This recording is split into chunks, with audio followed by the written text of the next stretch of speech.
যদি তুমি ব্যর্থ হও তাহলে এই ভিডিওটা তোমার জন্য। যদি তুমি ব্যর্থ হও তবে যে কাজে তুমি ব্যর্থ হয়েছ সেই কাজ থেকে মোটেও তুমি বেরিয়ে যেও না, কারণ ব্যর্থতাই তোমাকে সফলতার দিকে এগিয়ে নিয়ে যাবে। কেমনভাবে? আচ্ছা, ব্যর্থতাকে ইংরেজিতে কি বলে? ফেল। পরীক্ষায় পাস না করলে বলে ফেল করেছে।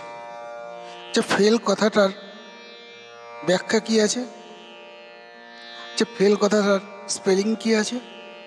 FAIL।